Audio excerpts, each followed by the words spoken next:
Is it A, delirium, B, conquest, C, teratoma, or D, Mom? The answer was A, delirium. How did you do, Webster? Nice. Well, thanks for helping me out. We will see you later in the show, yeah? Let's pass it off to the Wilton Theatre in Los Angeles because the PC gaming show is about to begin. Oh. Do I have something on my face? Yeah. That's good.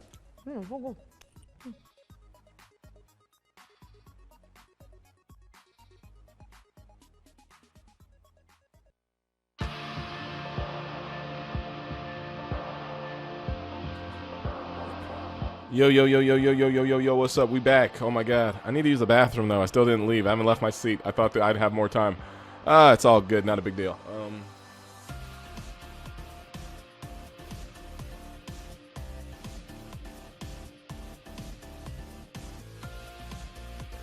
Alright, PC game show. Let's get it. 32 seconds. See how many PC gaming people we have fans of here. Alright. I would say everybody refresh their things, by the way. I'm about to refresh my web browsers real quick. And, yeah.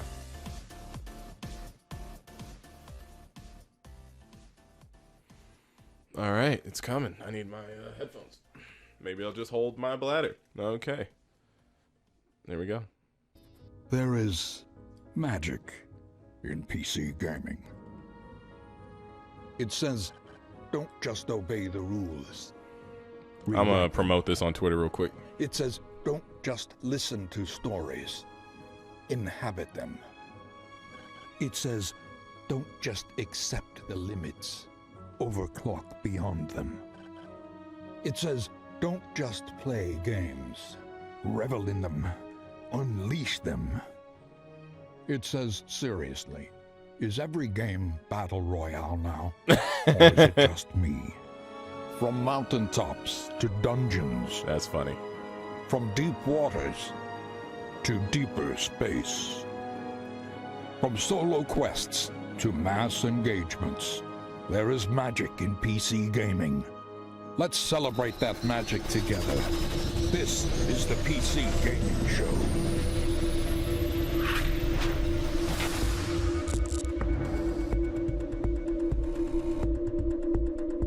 And now your host, Sean Plott.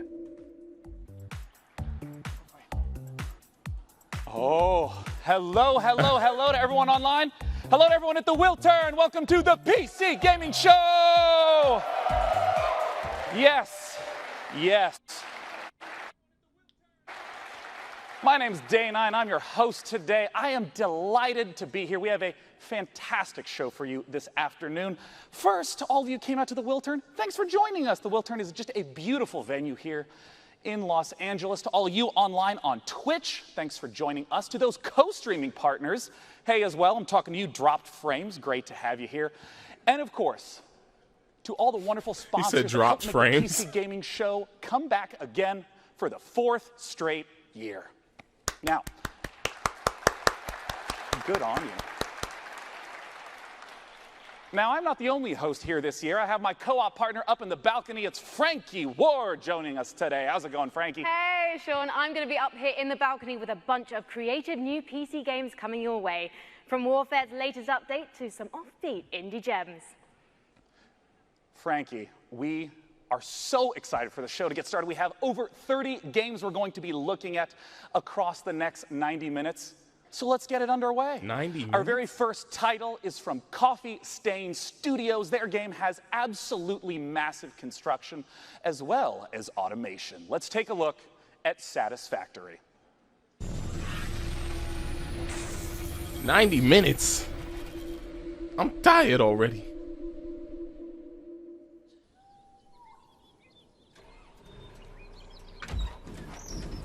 I like PC gaming, man.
Oh, I forgot the Splatoon 2 World Championships start today for Nintendo.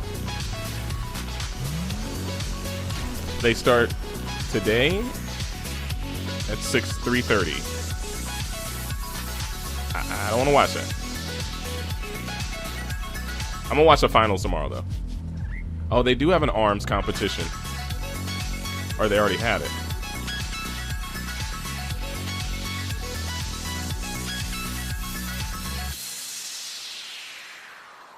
What up, Soda Pop 7482? Thank you for making it through. Satisfactory. That looked interesting. Joining me on the stage to talk about it is the game director at Coffee Stain Studios. It's Oscar Gilsayan. Oscar's just saying. Come here, Oscar.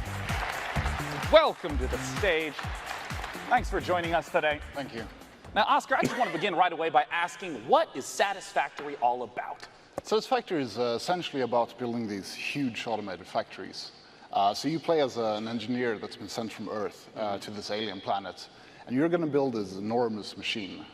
We'll hinted at the end of the trailer there. Yeah. And to build that, you need a whole ton of parts, which you need to build machines that will make them for you. So you'll start out pretty simple with a few machines, and then you'll just expand and expand and expand until you finally need to start cutting down trees and replace them with like more convenient concrete. And you know, for people who haven't played this type of game, can you give me an example of what producing a more advanced resource might look like? Right. After a while, you'll need to create something more advanced, like a computer, for example. And at that point, you'll have some copper stuff set up, your wires and cables. But to make plastic, you need to get some oil. So you need to go out and you need to find this oil, build some oil pumps and oil refineries, and set up a transport with self-driving vehicles between the outpost and your factory. Yeah, and I want to talk about that scale because there's a lot of games where you build a house or a small town. How much area are we talking about where all your factories will exist? Oh, this factory will grow enormous. The main part, which will probably be the biggest, will start spreading more and more and more. Or in some cases, we'll have players just building these massive, tall buildings with factory floor upon factory floor. But including the resources that you need to gather from basically all around the map. Yeah. So you'll have vehicles driving all over. Now, I want to ask about the first-person perspective because these types of games typically are top-down. Why first-person? We want it to feel like the player is the one building the stuff. Yeah. And you know, when you've built a bunch of stuff, you can see these enormous buildings, just structures towering above you. But also when you go out and explore, you'll be the one, like, you go through the underbrush and in the jungles and whatever. I mean, in the trailer, it even looked like there's a lot more to explore, like different environments and biomes. Yeah. The map is, we made a point to make it big and varied. Yeah. And it's about 30 square kilometers in size, so it's kind of enormous. Wow. And, you know, one final question. I saw multiple engineers there. How does multiplayer work? Oh, it's a co-op game. So you'll start up a server and play with your friends. Great. Now, tell us, how do we get our hands on this game? So we got a closed alpha planned in the coming months. So you can sign up for the alpha at satisfactorygame.com. And yeah, then you'll know. Well, great. Oscar, thanks for joining me on stage once again. That is satisfactorygame.com. Now, up in the balcony, Frankie, I understand you have our very first indie title of the day. We do indeed, Sean, because here's something we love about the PC platform. It's such fertile ground for creative ideas from small teams. NeoCab is an emotional survival game set in the future about gig labor, tech disruption, and the experience of being a driver for hire. Perhaps the last of your kind. From the brand new indie studio Chance Agency, let's watch the first gameplay trailer for NeoCab.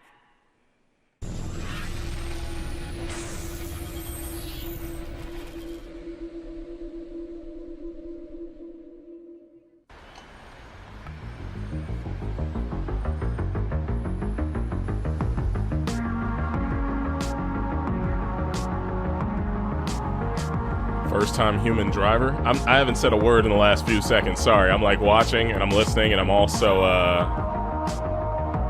editing a thumbnail.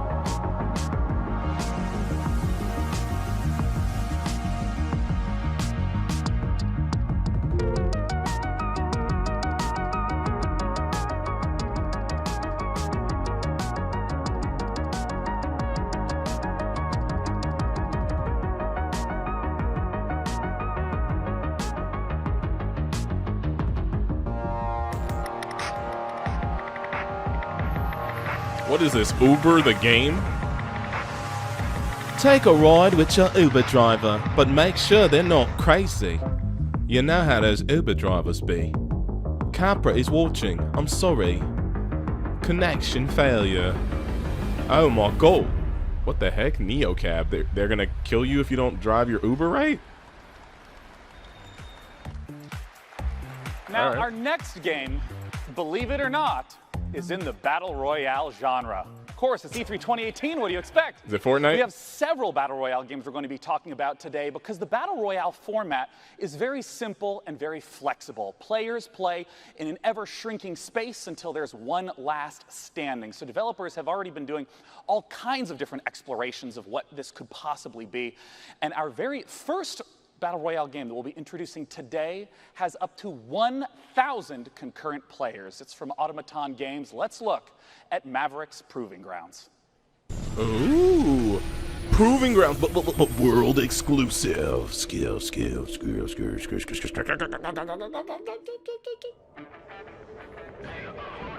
if it ain't Fortnite, I ain't trying to see it. If it ain't PUBG, I ain't trying to hear it. No, I'm just-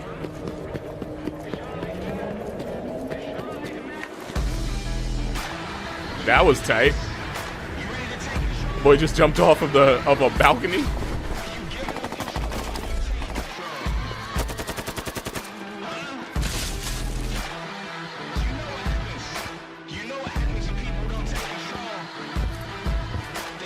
This sounds exactly like the PUBG trailer.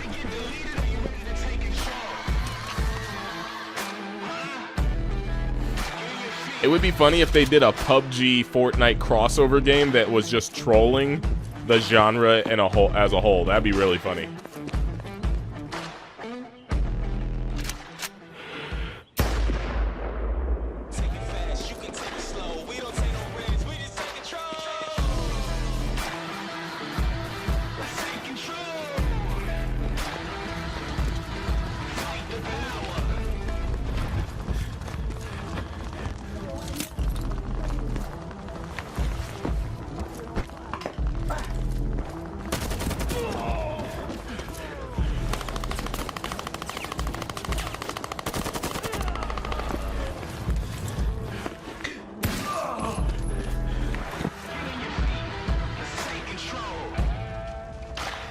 Fortnite Battlegrounds.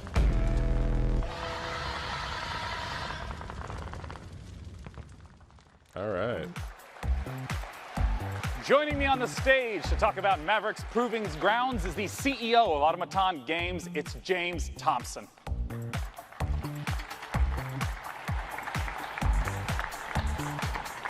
I was like, whose kid is James, this? welcome. Thanks for joining us. My pleasure.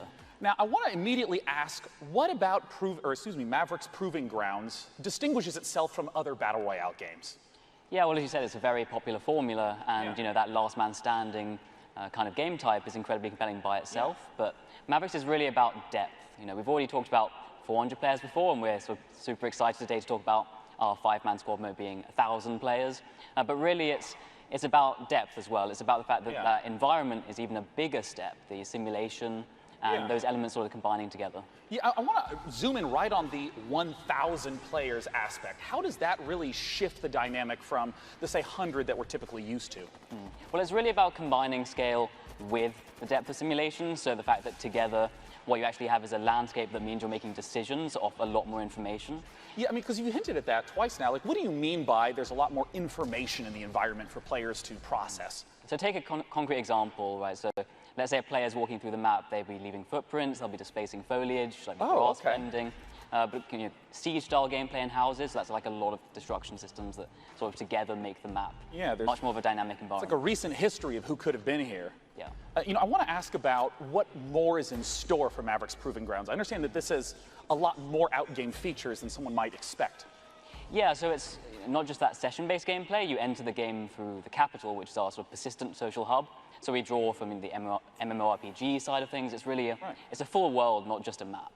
So it's got a persistent game type side to it too. Yeah. But really it's about bringing this all together into something which makes a much richer MMO experience. Now, where can people go to find out more? Well, we've just launched our site right now, so if you're interested in signing up for the closed beta, you can do that now at mavericks.gg/closed-beta. The closed beta. Actually, if you register this week, you'll get special in-game content for free from We're uneducated American only scum. slots for the first Beta? week signing up, so Beta. that will give you some That's how you feature say access, it. but Beta. I'm sure there are a lot more people than that on the stream, so quickly do that if you're interested in. Well, James, thanks so much for joining us. Once again, that's maverick.gg. Our very next game helps showcase the extraordinary power of modders. Frankie, tell us about it. It does indeed, Sean. On PC, we don't just play what's given to us. We mod games to make our own experiences.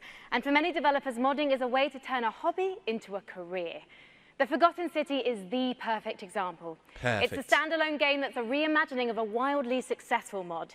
In fact, the first mod in history to win a National Writers Guild Award. For the first time ever, here's gameplay from the Forgotten City.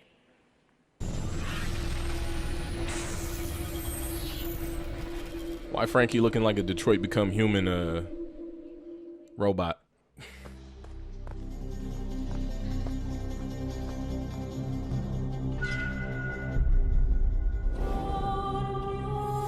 I'm so sorry you had to find me like this. And worse, that you'll suffer the same fate I did.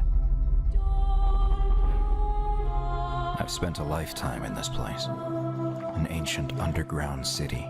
Its existence long forgotten. Searching for a way out. All I found is a window into the past. If even one person here commits a sin, everyone will die. I tried to set things right, but whatever I did, it took me right back to the beginning. It's all up to you now. Go back, investigate, talk to everyone, help them out if it'll win their trust. Bend the rules as far as you can. Figure out who's responsible for this, and maybe you can do what I never could. Save these people. Save yourself. The many shall suffer. Sorry, I gotta read this email that's important. So you guys enjoy this trailer.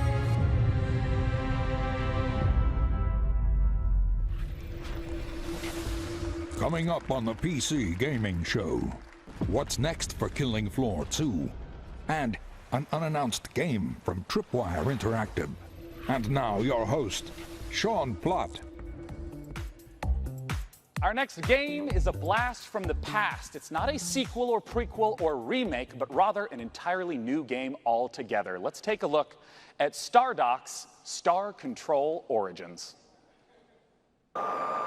Long ago, the Singularity formed, its creators uplifted into something beyond our understanding. These beings, now known as the Lexites, left Earth, traveling to multiple planets in our solar system, before vanishing altogether. This is why we are here.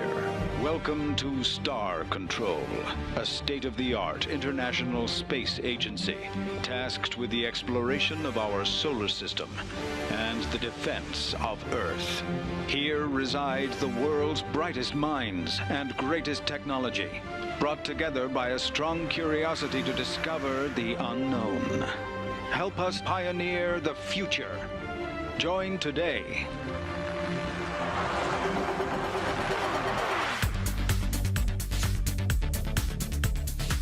Star Control has accelerated the construction of our new modular deep solar system vessel specifically for this mission.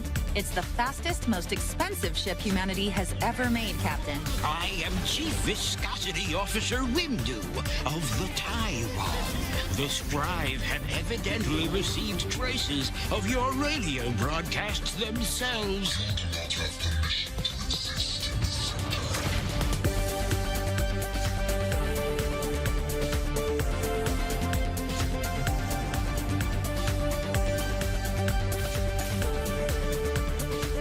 How are you guys liking the conference so far? Are you enjoying it?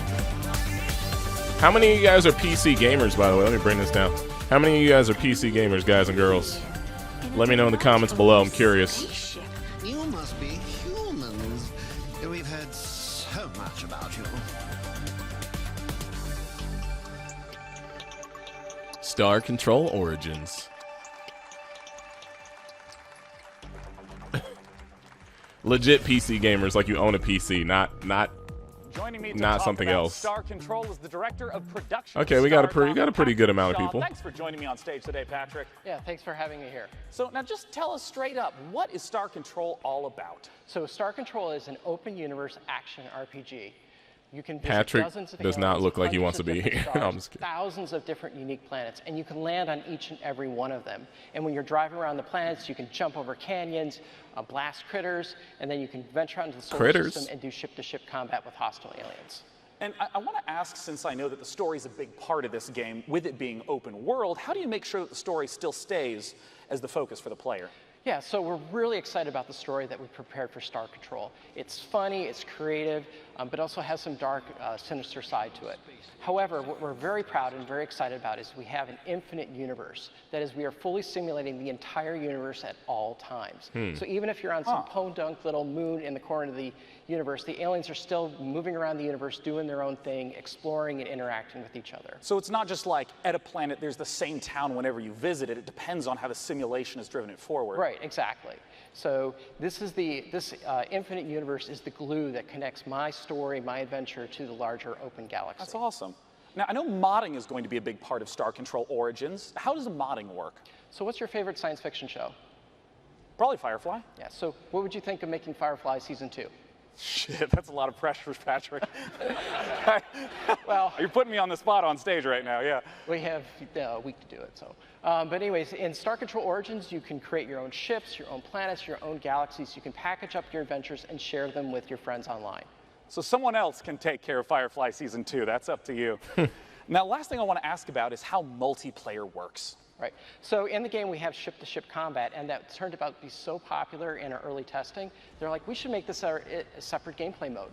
So we did. We called it Fleet Battles. So you can create your own ships, you build them out of different pieces and parts, you attach different weapons and defenses, and then you go online to play them. You can either play local multiplayer, 2 people on the same machine, or online, ranked or online play. Where can people go to pick up Star Control Origins? Well, right now, Star Control Origins is available for pre-order on GOG and Steam. Well, lovely. Guys, definitely be sure to head over to starcontrolgame.com and check them out on Steam and GOG as well. And one more thing, we are happy to announce at the PC Gamer Show that Star Control Origins is launching on September 20th, 2018. Look for it on September 20th.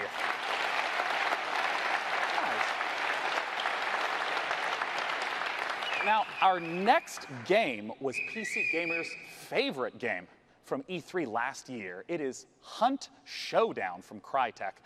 Let's take a look at what's coming for Hunt Showdown just after E3.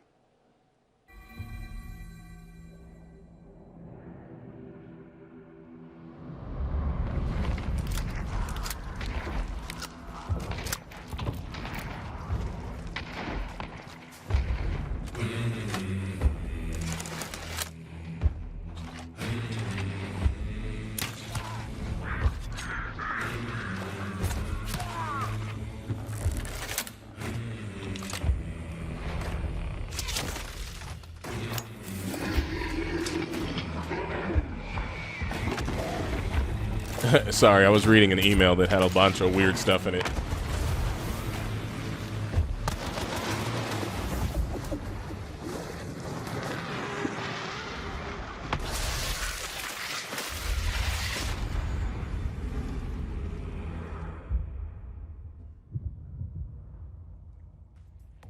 I am here with Guy from Skydance, who's here to tell me why fighting in massive mech suits is not about to go out of fashion anytime soon.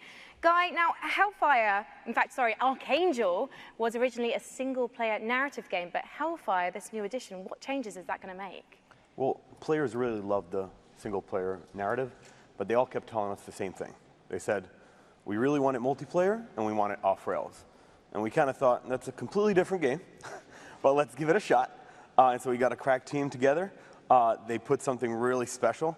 We got 4 maps. We got 6 different mechs, tons of weapons where you could just blast through the environment and other mechs alike. And it's really just an amazing experience. You can zip around in your mech. You can tower over others. It's just something special that I And think you when can try right now. is this coming out of early access? So you just said we can try it right now, but you've got the full version launching soon, right? Correct. Yeah, it's coming out in July 17th. But you can try it right now if you want in early access. Help us iron out the kinks and break some mechs along the process. I am no good at ironing out kinks, as I think people at home can see, Guy. But as a heavy mech woman, I can't wait for you to be She my trying to light diss mech kinky wingman hair, in or is that- PvP. that would- So let's take a that what she closer just did? look No. at Archangel Hellfire. Let's do it. Okay. I have kinky hair, so whatever.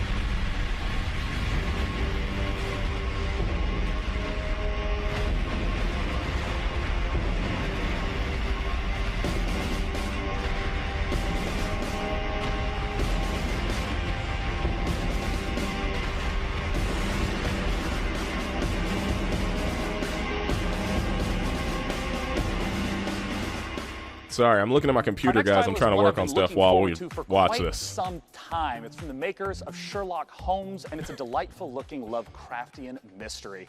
It's called The Sinking City, and joining me to talk about it is the community manager at Frogwares, Sergey Oganessian. Welcome, Sergey. Thanks for joining me today. Thank you. Yeah, you've earned a handshake. Yeah, you Welcome nailed to that the stage. pronunciation. I love that you lie to me so kindly. You know, I want to ask right away, The Sinking City, you know, there's a lot of open world, third-person type games. What makes The Sinking City different from what a player might expect? Well, I mean, The Sinking City is an open-world action investigation game inspired by Lovecraft. And we believe that these three elements already make the game pretty unique. And you know, when I say that you can be a detective in a, slow in a down, world, Sergey, in a slow down, supernatural Sergey, world Sergey, full say, of mystery, and, you know, Sergey, constant fear, slow, I really Sergey. mean it, because investigations are really at the core of The Sinking City. Yeah, I mean, I know there's a lot of games in the open world genre that are focused on action, but you say investigation is at the core. What are investigation mechanics? What does it look like? So the first thing you should know right off the bat is that we are not going to offer any hand-holding for the player. We will not give you any clear objectives in your diary or, you know, markers on the map telling you where to go or what to do. It's actually up to you to figure that out. Instead, we will give you information, you know, hints, evidence, like clues, crime scenes to examine, like people to talk to, suspects to question. And we will ask you in return to use your wits and your intuition to, you know, experiment with your findings, you know, maybe like find a way how to progress. And what you should also know is that finding these clues will not only help you understand what's going on and, you know, get a better understanding of the world and its people, but it will also help you maybe change the course of your investigation. You know, you mentioned the world itself, and I mean, the footage that I've seen through the years has just been absolutely beautiful. Talk to me about the world that we're in and what investigation is at the core. So the game takes place in this fictional city of Oakmont in the state of Massachusetts. You know, the city which is flooded. There is a terrible disaster going on which has claimed like thousands of lives. And also, like, it seems like it awakened frightening monsters which now roam the streets of Oakmont. You know, people that live in the city, they are very different, like different social classes, gangs, cultists, poor people, rich people, but they are all united by fear. You know, they are all afraid, maybe except for the cultists, of course. They are all afraid that, you know, for their lives. Because of the flood, because of the monsters. And you know, we actually want to understand what's going on. We want to understand what lies behind this ostensibly supernatural flood. And what's even funny is that while everybody is afraid, nobody wants to leave. But this is kind of a different story. Yeah. Well, I mean, we've talked a little bit about the story world and how it's inspired by Lovecraft. What about the game mechanics? You've mentioned the sanity mechanic in the past. Am I the only one who Indeed, hears we do people in the have a background, or is that sanity just me? mechanic which directly impacts gameplay. You know, when our hero is under a lot of stress, when he sees like something supernatural, something disturbing, or even when he's making choices in the story which he's not comfortable with making, you know, he will begin to lose his sanity. He will start to have hallucinations, he will start to hear distorted sounds, which will allow the player to understand that something is actually going wrong. Maybe we need to, you know, step back and do something about that. As of right now, we're still fine-tuning this mechanic because we are still looking, you know, for this sweet spot between impact on the gameplay and impact on the story. Since we're almost out of time, I still just have to ask, what are the sweet monsters that we're going to get to see in the game? Oh, we have different kinds of monsters. We have different kinds of archetypes, you know, with different abilities. And, you know, we actually give you tools. The game is not about fighting monsters. Investigation is the core of the game. But we give you tools to defend yourself. So we give you weapons, we give you skills, we give you even certain, like, traps. In return, we ask you that you make a decision, because the game is about making a decision. Ammunition is scarce, and you will have to adjust your tactics accordingly. So I know a lot of people have all sorts of questions about what the game is like. Where can they go to find out more information? So if you're hungry for more, you can always follow us on Facebook, Twitter, and YouTube. This is where we post our updates regularly. Facebook, The Sinking City Game, YouTube, Frogwares. So go there, and this is definitely the place to go if you want to learn more. Well, I'm super excited personally to see how it turns out. Thanks for joining me on stage, Sergey. The Sinking City. The Sinking City. Now, our next game is a PC title that has only gotten better over the last few years, and I'm always excited to hear what they have in store. Frankie is up on the balcony with the developers of Warframe. Talk to me, Frankie. Oh. Well, we all know the PC is home to some of the most devoted communities in gaming, and one of the best undoubtedly belongs to Warframe. Last year, the game got its first open-world update, Plains of Eidolon, and the next epic cinematic quest is called The Sacrifice. And we've got the exclusive launch trailer for you. Here we go. I like Warframe.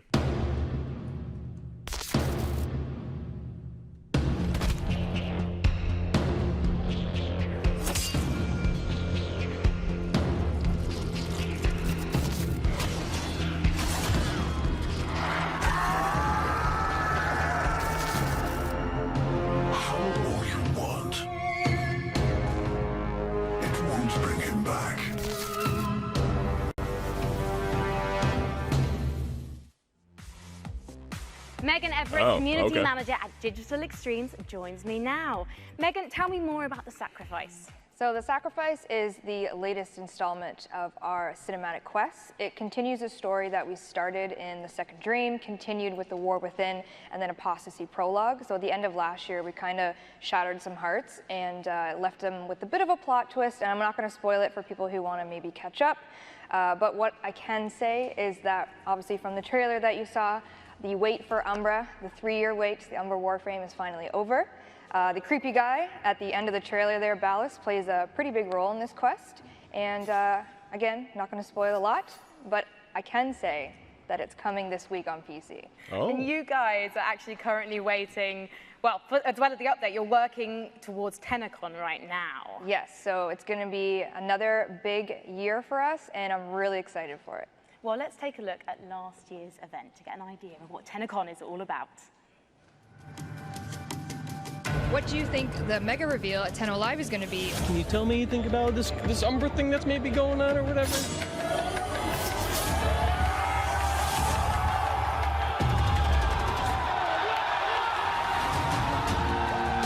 It was pretty amazing. Like, it's a whole new direction for Warframe. And Angry Joe. You got all these other games coming out, but this one's free. When's 2018 happening? Get it started. When's 2018 happening? Why was she all up on the side of the camera like that? Given that the community knows you as Auntie Megan, oh God, it must be huge for you to be at TennoCon. TennoCon is really special for really everyone that works at Digital Extremes. The developers pour their heart and soul into what we do for TennoCon, and I know for me it was literally like the best day of my entire career. I know Rebecca, our community director at home, is watching. But last year when we did the Plains of Eidolon, open world expansion reveal, Reb and I were actually doing that as a live demonstration in front of everyone, and we had practiced it for months, and it went as flawlessly as we could have ever hoped for. And we actually, like, as people were cheering, it's pitch black on stage, Reb and I look at each other and we just kind of fist pump and both started crying because we didn't crash the demonstration. So if you watch Tenno Live this year, if you're there, you can definitely probably count on some tears and some emotions because it's a really big day for us. So basically, bring tissues, right? Bring tissues for yourself, for me, for everyone involved, because there will be some tears probably. But if you can't get to TennoCon because unfortunately it is sold out, how can you watch it online? So on twitch.tv/Warframe, you can definitely check it out. And PC Gamer is also hosting as well on their Facebook and Twitter. And you get free stuff by watching Twitch? You do. So if you want to link your Warframe account to your Twitch account, and all you have to do is watch and you get some free stuff. Fantastic. So that's happening from July 7th, and you'll be able to watch TennoCon live through PC Gamer's Twitch channel and the Facebook page. Thank you, Auntie Megs. Sean, it's over to you. Thank you, Frankie, and thank you, Warframe. The next name is one I grew up with, Sega. They've become a prolific publisher of Japanese games known for their fully featured ports, especially beloved by this guy on the left. Sega's bringing Shining Resonance both to PC and console the same day, and Shenmue is going to be coming later this year. They have all sorts of games coming up. Let's take a look at what Sega's got in store.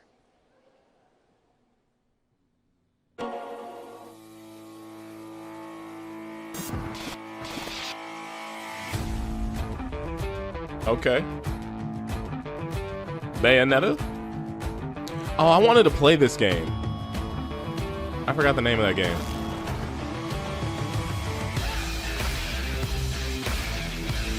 Are they just gonna bring back the old Shenmue? Because I low-key want to play that. 1 and 2, yeah! Heck yeah.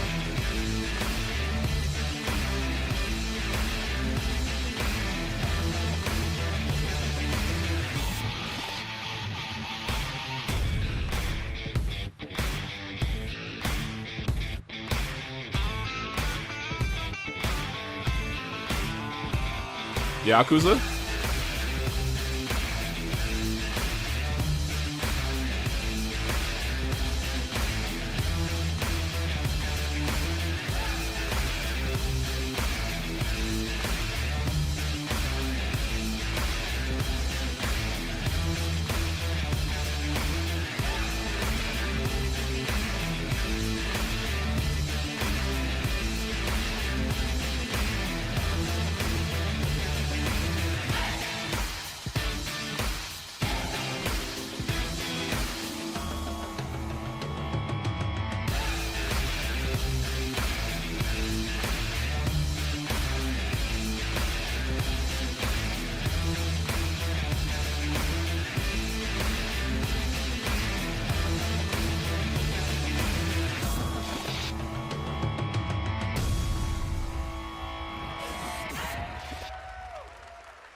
Yakuza 0 is available for pre-order right now and will be releasing on Steam in early August. We hope you've been enjoying the show thus far. We have so much more great stuff to come. Let's see what's coming up at this year's PC Gaming Show. Wait, we're coming up on the PC Gaming Show.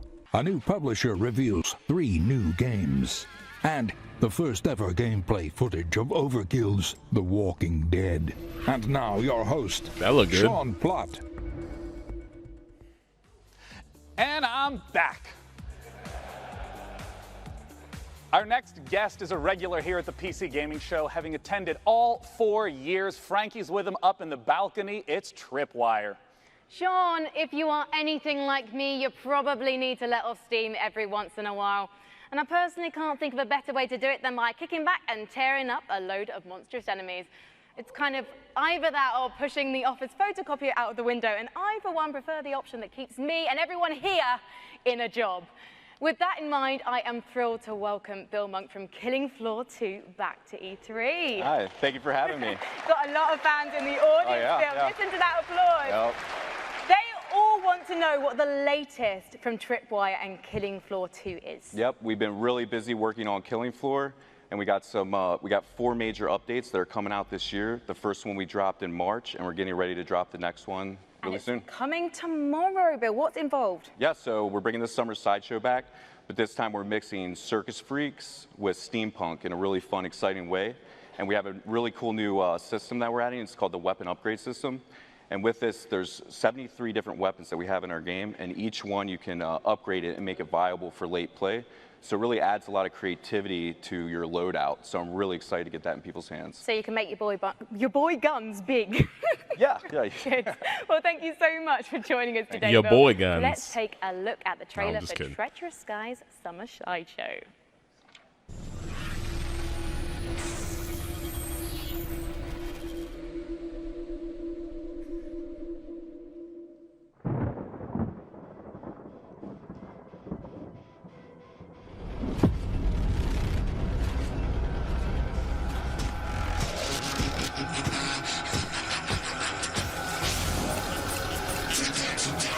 Welcome aboard the HMS Queen Victoria, ladies and gents. I thought he was rapping.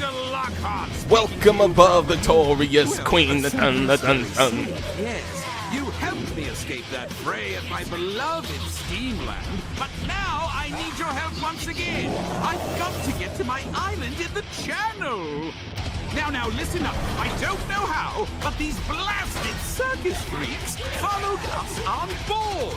I think it's time to put on a show. Yes, of daring deeds and horrendous bloodshed.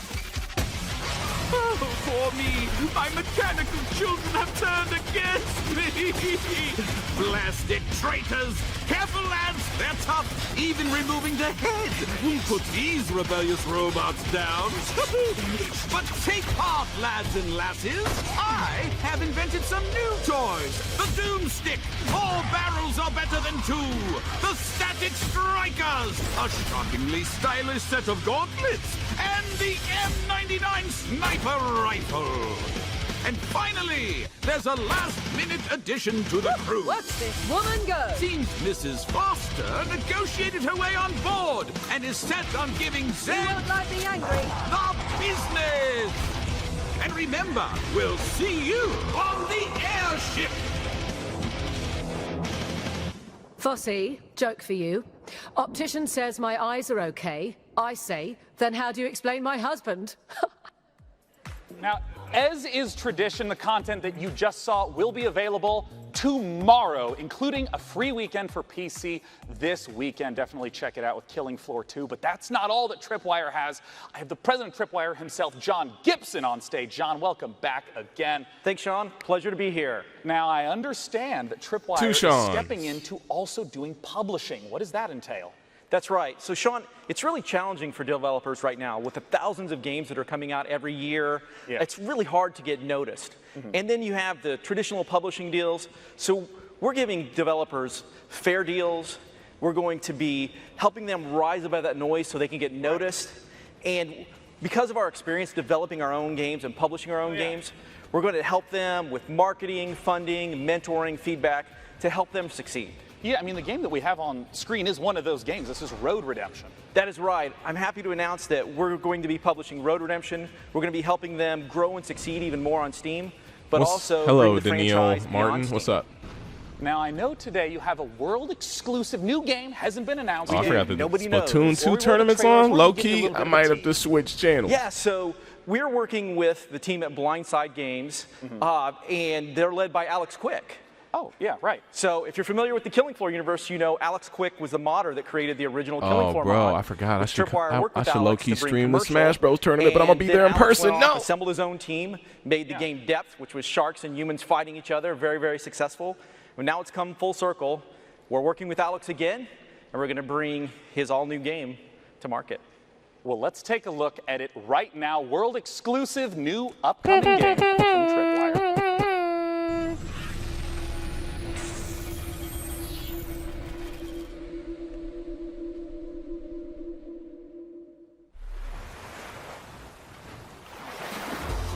Close your eyes and imagine a place where the sun is bright and the beaches are wide. A place filled with southern charm, where the water is as warm as the welcome. So come feel the wind in your sails. Kick back and relax. Enjoy the local cuisine. Your dream vacation is waiting for you here on the Gulf Coast. What the heck? That thing came out the water? Are you a shark? Ah! Yo, these sharks are beasts! Go to maneatergame.com now to book your vacation. Operators are standing by.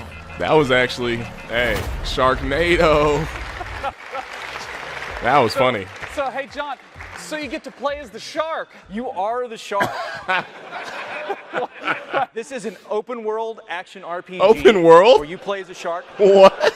Or as we like to call it, a shark PG. Oh, nice. Okay, so. How?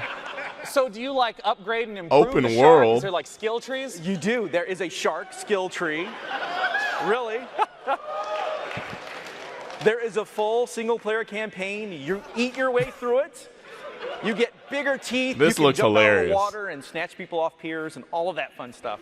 I didn't realize this was a power fantasy I needed so badly. Now, where can people go to get more information about it? They can go to maneatergame.com. All right. I doubt anyone will forget that here. That's maneatergame.com. John, thanks so much for joining me on stage. And once again, pleasure. all the content that Tripwire showcased earlier about Killing Floor 2 and Road Redemption will be playable here. That was at funny. E3. Definitely be sure to check it out.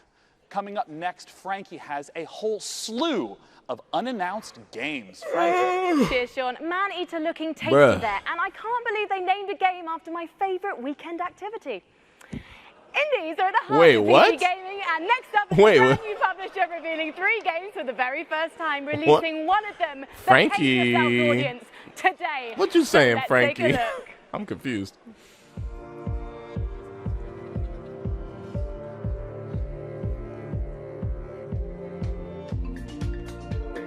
Sorry about me looking at my phone this whole time, y'all. I got important emails. I forgot it was a Monday. It feels like a weekend.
It's interesting.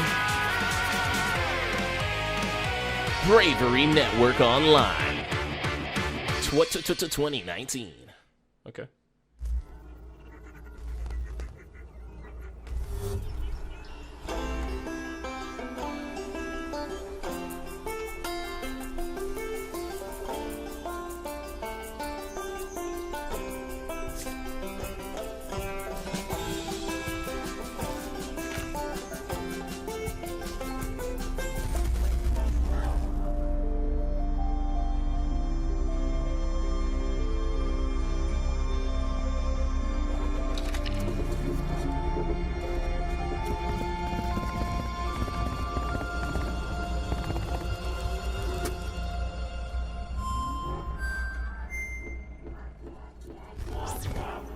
Nani? Morningstar.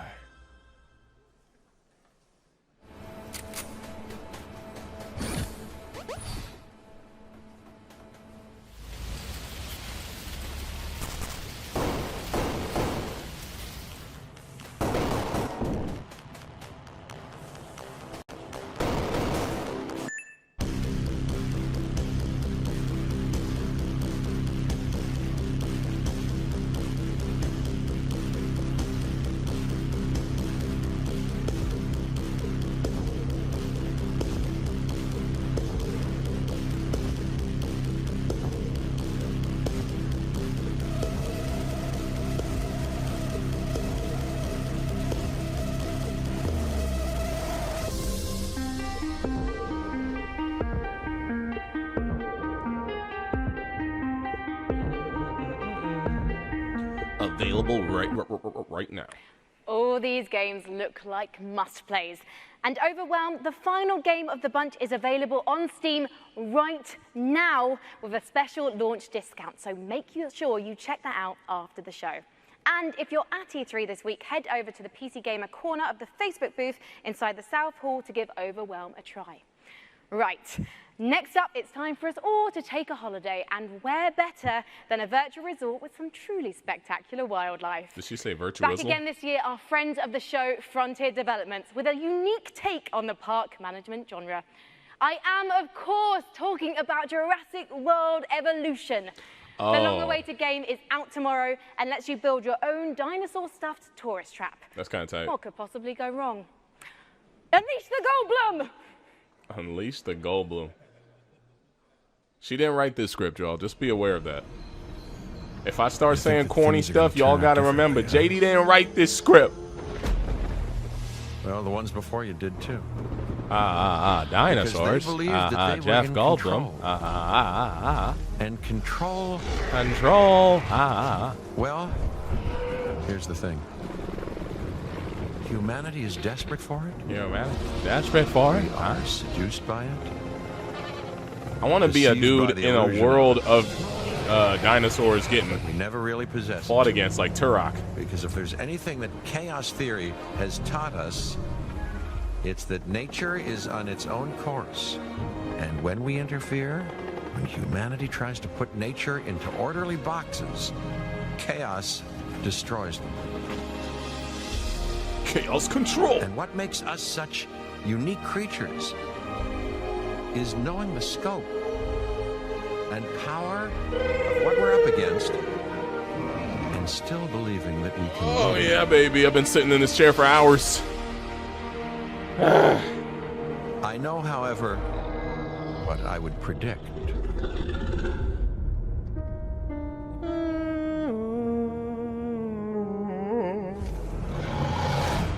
Was that a goat? I am so excited for that game. Our next title is from Insomniac, who've been making amazing games for years, and they're going to try to take their expertise and answer the question, how do you make an open world game in VR? Let's take a look at their upcoming game, Stormland.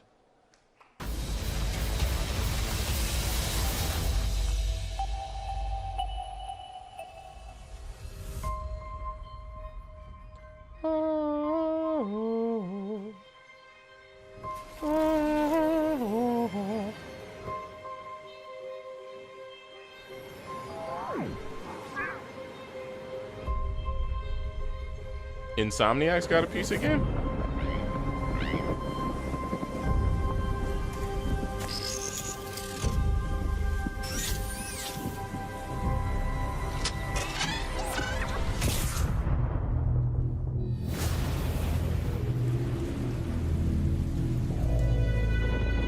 Wally.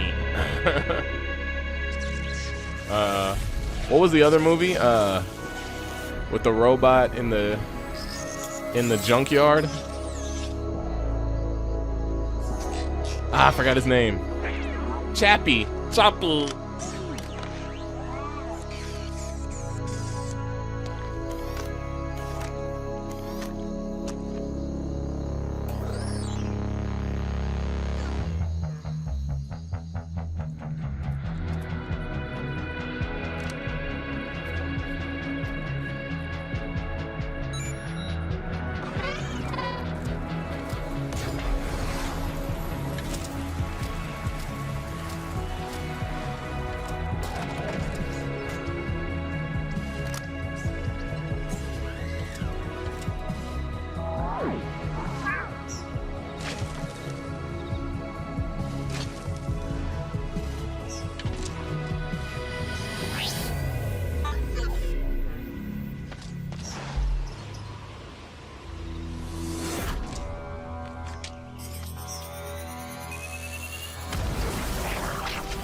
Wait, what was that? Was that new VR? Oh, Oculus presents Stormland.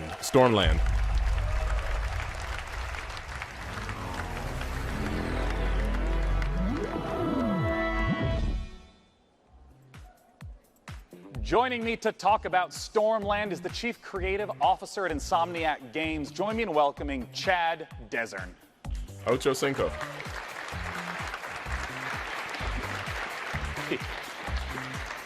Hey, Chad, welcome to the stage. Thank you. I want to start right away and ask, what is this game all about? Well, in Stormland, you play as an android gardener, and an entity called the Tempest uproots your habitat and shatters your android body. So you've got to travel to a civilization above the Thunderheads to repair yourself and save your friends. An android And I want gardener? to ask what open world means in VR. Well, for us, it's about giving the player the ability to explore the world freely with a set of android movement abilities that are designed to give you complete agency. Yeah, because that's always a huge question I have is how does motion work in any VR title? Yeah, well, in Stormland, you can do things like fly just above the slipstream with your outstretched android hands. Yeah. You can shoot a laser into the cloud surface and then make a ramp, kick off of that, climb up a cliffside, like literally launching yourself with your synthetic android strength, and then like push off and glide back down using your hands to control your descent. Just massive freedom of movement, yeah. That's it. It's this set of mechanics that are designed together to work fluidly so that movement feels exhilarating. Yeah. And you can kind of take the world at your own pace with it. I'm curious why VR for this type of title? There are a series of things that we're doing with Stormland that we could only do in VR. It's about the expressiveness of having tracked head and hands and how we use that for combat, how we use it for movement, even things like scavenging technology to attach it to your body. Like you look down, you get a new piece of tech, and you attach it right into your arm, and then suddenly you've got the ability to harness electricity or cloak yourself or all kinds of different cool android abilities. I mean, the art is just beautiful in the footage that we've seen. I wonder if you can talk to me a little bit about the world and what it means for it to be ever-changing. Yeah, that's a really good question. So that entity called the Tempest rearranges everything every single week so that we present the player with new playgrounds of movement and combat and scavenging, and you never know what you're going to discover. So every single island you find has the potential to hide an enemy stronghold or a network of underground caverns or brand new tech to scout. That's awesome. What was that noise? Now, I got to ask, where can we go for more information? Well, you can stay tuned by watching the Facebook and Twitter with at Stormland VR, or you can check us out at insomniac.games. I'm really looking forward to it. Thanks for joining me, Chad. Once again, Oculus.com we got a young subby Stormland for more information. Signified Prince. Frankie's up in the balcony with our next absolutely gorgeous-looking indie title. It really is, Sean, because next up we've got a first look at a new game from publisher Raw Fury, a neo-noir detective drama featuring a Paris cabbie who finds himself drawn into a world of crime. Sacre Roddy Bleu. Yes, I speak French. I can't wait for this one, so let's take a ride with the trailer. Yo, I'm hearing that the Splatoon tournament is lit right now. I'm gonna have to pull up a new screen real quick, you know what I'm saying? Maybe put it up in a corner so we could just watch that as we play, as we watched it, you know what I'm saying?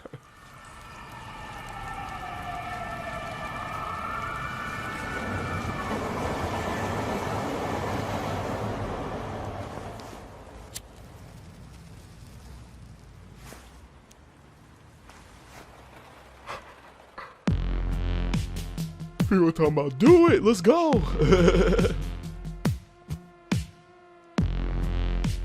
We might watch, maybe we'll watch a little bit of Splatoon right after, but we'll see. I might pull it up on my phone, that's a good idea.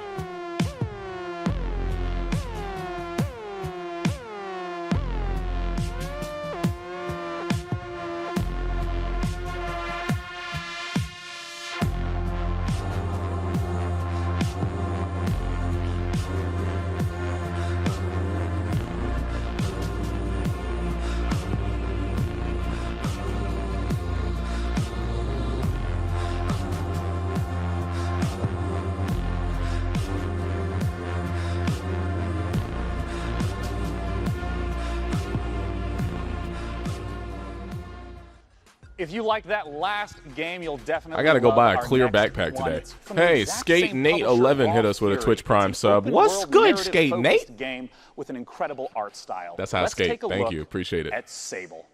Sable. Can you buy a clear backpack somewhere? Where do you buy that at?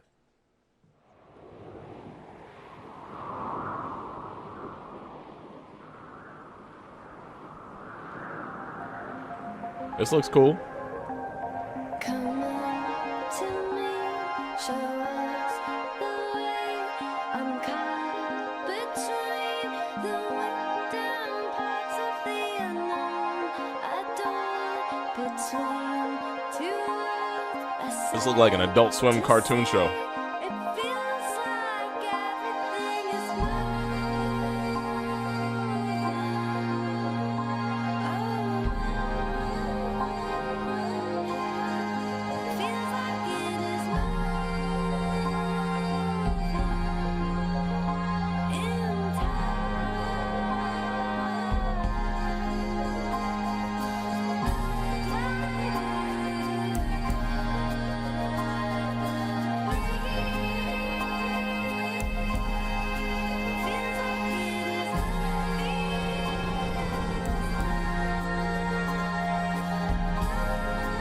This looks good.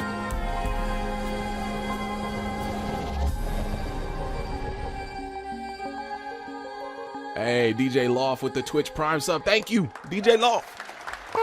Joining me to talk about Sable is pretty much the entire core development team on stage. It's Daniel Feinberg and Greg Kithriotis. I want to immediately ask, what kind of game is Sable? What can we expect? Sable is an open world desert exploration game. It's not a game about combat or about leveling up. It's a game about solitude, and it's a game about exploration. You play as Sable, a girl leaving her home to explore this world filled with monumental architecture, fallen spaceships, and you'll travel around. Look at the way it moves. Learning about the people, like an the culture, 8-bit and the history 3D of joint. this world. And you know, I talked about it before. I think this art style is amazing. Where's the origins of this?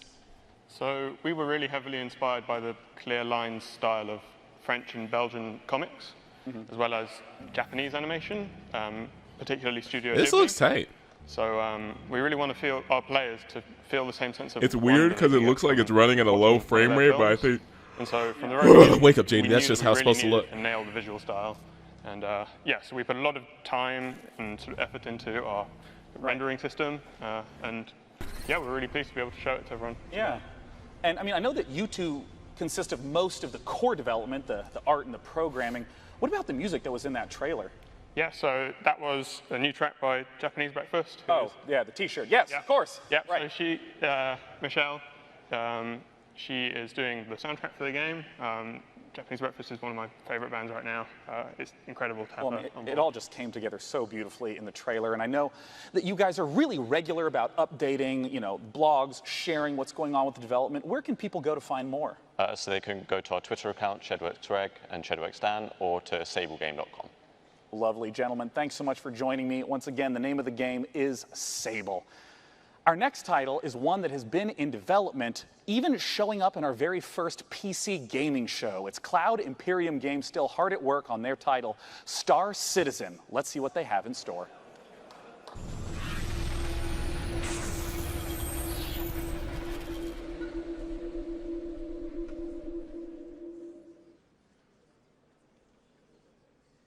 Sorry, I'm getting I'm getting emails about this project I got to work on, so I'm like double checking everything, so I'm free. All right, what's up?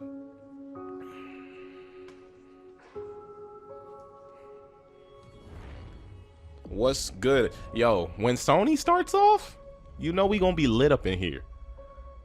Like, it's a little lightweight right now, only 700 people watching on YouTube, only 165 watching on Twitch. But when Sony happens tonight, we turning up. We turning up. 5,000 people in the stream. Guaranteed. Or else I'm shutting it down. No, I'm playing. Yo, is this game that me and Paul and Gabe always talk about that we never play because it costs too much to play it? Is this Star Citizen?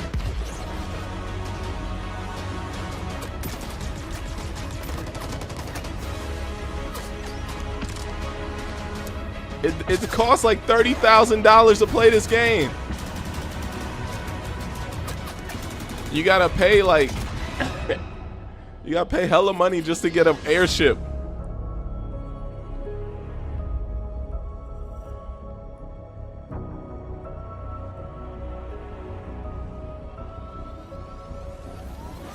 This game too adventurous, bro. It costs too much money to play. That's what my friends told me. But then again, I never really played, so maybe I'm just making bad. What's it called? Coming up on the PC Gaming Show, all new gameplay footage of Just Cause 4. A closer look at The Walking Dead, the final season. All new gameplay footage of Hitman. And now your host, Sean Plott.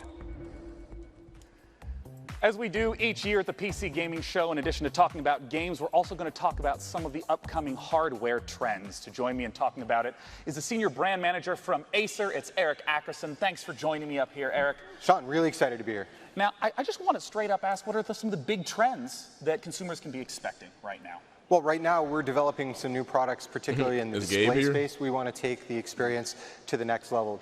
To help with that, one of our new products is the Predator X27. It's an incredible gaming display. For instance, it's 4K and 120 hertz refresh.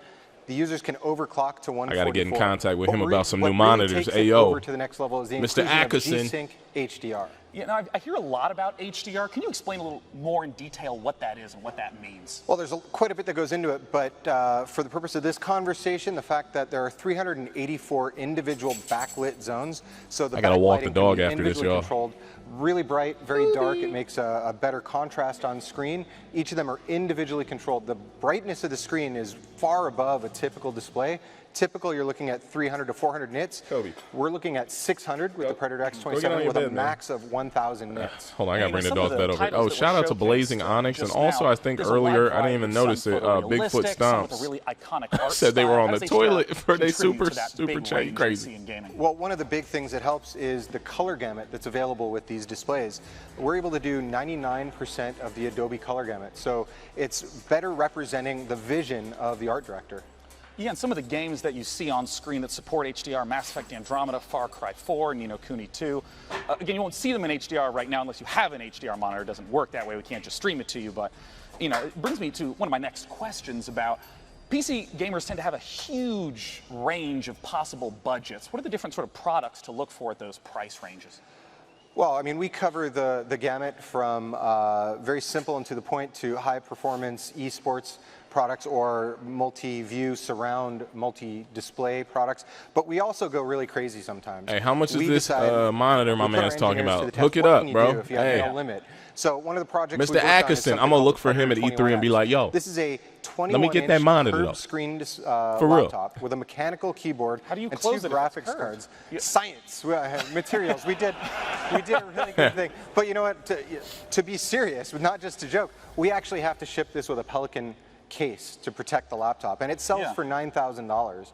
And we $9,000 laptop. So we cover every spectrum of gaming. I need You know, you brought up this Predator laptop. You brought up the Predator monitors at the start of this segment. Where can people go to hear more about or even pick one up once they stop being sold out? So that's the good news is that we're shipping now. Our customers, partners are selling them. The bad news is a few have already sold out of this new Predator X27 monitor. I believe Micro Center is still in stock. Amazon will be in stock again soon. Well, thank you so much for joining me. I need that. I need to upgrade my system. Is awaiting in the balcony with our very next title. The PC has always been How long is this, by the way? platform for crazy ideas. In our next game, Genesis Alpha 1, you build and manage a space vessel. over farm resources, 9,000! deal with terrifying alien infestations, and explore a vast, randomly generated universe. Oh, and you can take DNA 9,000 is more than your whole gaming setup. Splice them with members of your crew to create new life forms. Just a typical day at the office. Let's take a look. Greetings, Commander. You have been sent to Quadrant Alpha 1. The mission is to find a new home for the crew on board of this ship. Expand your ship and explore the galaxy for resources and interesting new life forms. Feel free to experiment with DNA and alien abilities to maximize crew efficiency. Ready your weapons.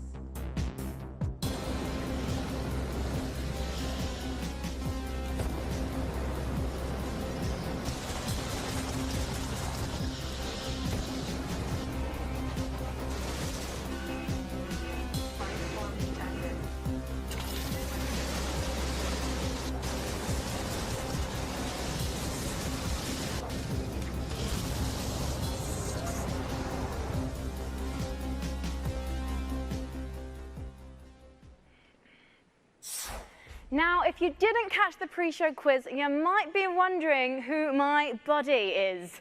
Well, this, ladies and gentlemen, is Webster from Drake's Cakes, one of the PC gaming show's sponsors this year. And he's got a cool competition for you, the Drake's Cakes PAX giveaway. Oh yes. PAX is a gathering of PC and tabletop games, concerts, panels, exhibits, and tournaments. It's funny. It's like a 4-day LAN party, festival, workshop, and concert rolled into one. The very lucky winner will enjoy a trip to PAX West, including 2 tickets and a free trip to Seattle. So if that's you, hit me up on those dates, because I am free. Webster, my man duck, this is very generous of you indeed. And by entering, guys, you will get a discount code to get your hands on some delicious Drake's Cakes available on Amazon. And if you're at E3 itself, don't forget you can meet Webster in person at the E3 Concourse Walkway, where he'll be giving away Drake's swag and tasty treats all week. So if you see him, give him a fist bump on my behalf. I'll take one now. Thank you very much, Webster. So if you have ever dreamt of spending a weekend knee-deep in one of Earth's best gaming festivals, visit pcgamer.com/Drake's Cakes and enter now for a chance to win and hang out with Webster.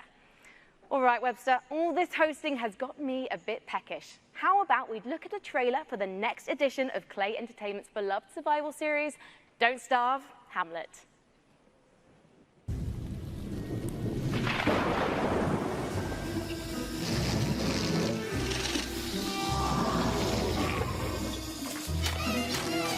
I've seen this before.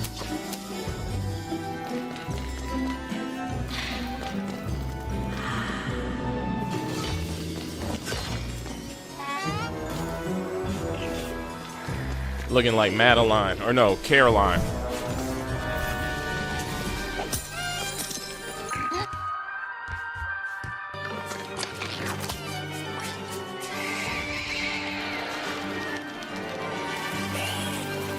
Nightmare Before Christmas looking boy.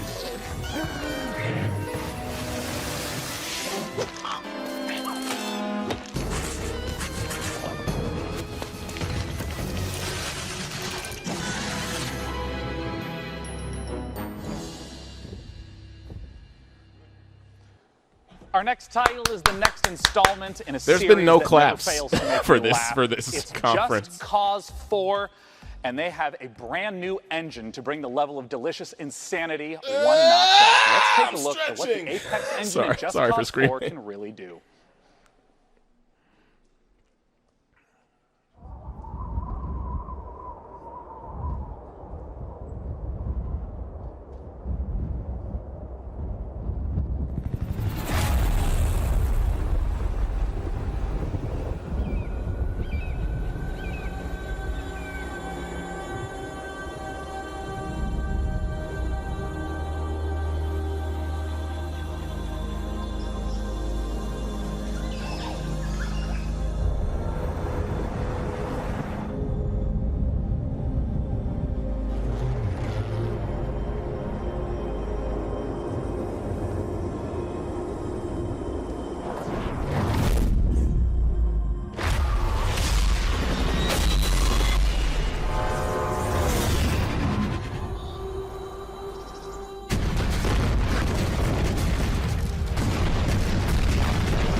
Just Cause 4.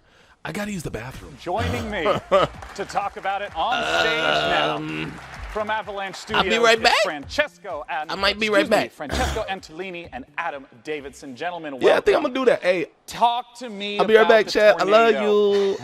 I'll be right back. See you in a few seconds. So it's a very nice piece of tech. It's not just beautiful, but thanks to Apex, it's also a bad boy that actually works. It's fully physicalized. Yeah. This means that it's roaming the world, wreaking havoc, and It's not just like a background piece. It's actually impacting the world This before is you. Just Cause, man. You go there and you play with it. Yeah. You know, throughout the trailers that I've seen, it seems to be a lot of different environments that are available throughout. Can you talk to me about those? Yeah, I mean, one of the most important things to us with this installment of Just Cause was bringing a lot more variety into the game, and that extends to a lot of things, but certainly the biomes of the game. So instead of one kind of region of, like, say, southern Italy, like we had last time, now you have lush rainforests, deserts, grassland, and even alpine biomes, all of which, you know, are rendered beautifully with the new Apex engine. Now, something that's very important to me is some of my favorite features from Just Cause 3. Can you talk to me about, like, the wingsuit and the grappling hooks? Like, are those coming back in Just Cause 4? Everything you love from Just Cause 3 is back. Good. But everything is also just better. There's more to do, more to discover. For example, the grappling hook is completely customizable. The combat model has been completely reworked, redesigned, enhanced, or new weapon, new enemies, new AI. We've got extreme weather that interacts with grappling hook and parachute. The wind that we saw from the tornadoes, is it just like basic wind effects also get incorporated as well? Again, it's just cause, so nothing is just an effect. So if there is wind, it's physics and acts with your parachute, grappling hook, and the rest. Yeah. Well, where can people go to get some, we'll call it first-hand footage of what Just Cause 4 can deliver? They can check it out at justcause.com/E3 and for 3 days. That's right. Believe it or not, E3 hasn't started yet. It starts tomorrow, so June 12th through 14th. You can check it out. Thanks so much for joining us on stage. I look forward to the hilarity of Just Cause 4. Now, our next title is one of my all-time favorite IPs. I can't wait for Frankie to talk to you about The Walking Dead. Overkill Software and Starbreeze are the creators of Payday and Payday 2. Therefore, it goes without saying that these studios are some of the most talented makers of cooperative shooters, and their next one is set in a familiar but new apocalyptic Washington, D.C. Here's the first gameplay footage for Overkill's The Walking Dead, and keep your eyes peeled for the release date at the end.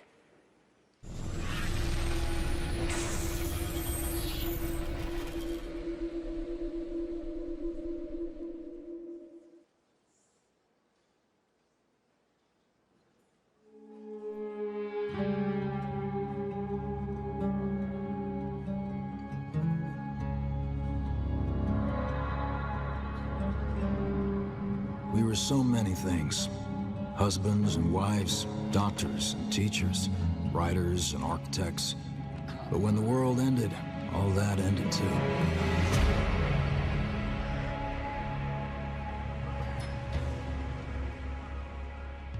Every day we fight for more than survival. We fight to build a new life.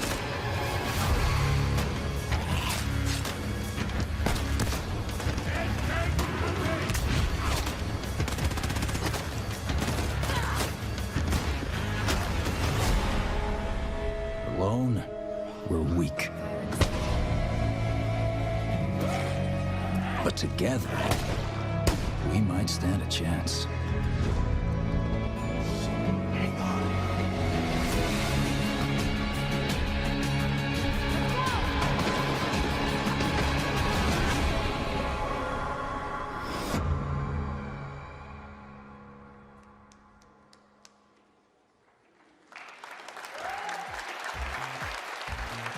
And I have more good news for fans of The Walking Dead. Overkill's game for The Walking Dead, of course, coming soon, but we have a second completely different Walking Dead game that we're getting the chance to talk about right now. This is Telltale's The Walking Dead, the final season. Joining me on stage to talk about it is the lead writer, James Windler, and the voice of Clementine herself, Melissa Hutchison.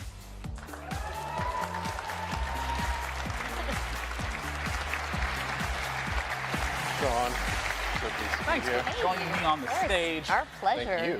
Now, I want to ask right away for, people who've played through the first 3 seasons of The Walking Dead. In terms of the gameplay, what's some of the familiar and what's some of the new? Okay, so for people who don't know Telltale, we are a story-based company. We focus on narrative. We've had our roots in the old school point-and-click adventure games, but we've developed our own cinematic style and almost a signature mechanic, like our choice wheel. Yeah. And that's all familiar. That should, the choices branch the narrative. What's new this year, we have traditionally like combat and action, we've done with QTEs and like swipes and button mashes and all of that. This year, with the final season, we're introducing segments of unscripted combat. Yeah, we see some of this right here. Yeah, so Clem probably just brutalized a zombie there. Of course she is. And oh yeah, so we also have like the orbital cam, like the over-the-shoulder camera. So that's like offering our players opportunities to explore our environments, which you can also see from the B-roll. Is like they're looking really, really good with this graphic black art style that we're employing. Yeah, because in the previous games it was much more of a directed camera from scene to scene, but now you can really sort of explore the environment on your own. Absolutely, yeah, and yeah. Now I want to ask about the story. I mean, Telltale games always have that as the central feature. Where does The Walking Dead, the final season, start off? Okay, so it starts, Clementine has been on the road for a long time. We are post-time jump in the comics. She's been on the road. She's traveling with AJ, who is an orphaned boy, who is the closest thing that she has to family. But they're reaching the end of it. They are like running out of steam on the road. It's like proving to be untenable. The final season, Clementine discovers a school, a secluded school, where there are no adults, and essentially sees that this might be a place that they could call home. Yeah, and what are the sort of challenges that she's going to face throughout the season? Oh, all kinds of challenges, yeah. Like zombie threat all the time. Yeah, of course. And then there's always the external threat, like at some point there are going to be adults coming in representing external threats that she's going to have to deal with. Now, Melissa, I want to ask what your experience has been like, because it's rare to have, a voice actress journey along with a character in a multi-year journey. I mean, how long ago was the first recording that you did? Well, it was 2012, but we might have even started in 2011. I don't know. We're not going to do math on air. Yeah, we're That's not always doing a math. bad idea. That's not happening right now. It's been a long time, and it's not only just playing one character. It's actually been aging with her, growing with her, and falling deeper and deeper in love with her, and starting as this young child who's, playing as Lee, it's your job to protect her, and then organically moving through all these seasons, and now you're playing as Clementine. I mean, really, this is a fan-driven game, so this final season is for the fans, and you're going to be playing as Clementine and protecting AJ, and this is just near and dear to my heart. And how do you feel about the fact that this is the end? Well, I know. I was watching it on my phone. I'm super sad. I'm super psyched. Of course, it'll be sad to end her journey, but I'm really looking forward. Obviously, I'm surrounded by talent with Telltale Games, and I have no doubt that the writers and the creatives are going to crush it. So. Sad but happy? It's all very confusing. I'm a very confused human right now. Let's just put it that way. Well, I'm someone who's played through all of the Telltale Walking Dead games. I'd love to know when the final season is coming out. August 14th. We ship August 14th, and it's available for pre-order right now. Be sure to check it out. Thank you so much for joining me on stage. The dude hosting today. looks so laid back. He's just like... Or you can find it on Steam as well. Yeah. For our next title, Frankie, we're going to head back to you on the balcony. Next up, have I got a treat for you. Coming straight out of Finland from Nolla Games, it's a magical action roguelike that asks, is that a wand in your pocket? Or are you just trying to kill me? Don't let the retro art style fool you. Noita is set in a procedurally generated world where every pixel is physically simulated. Let's take a look.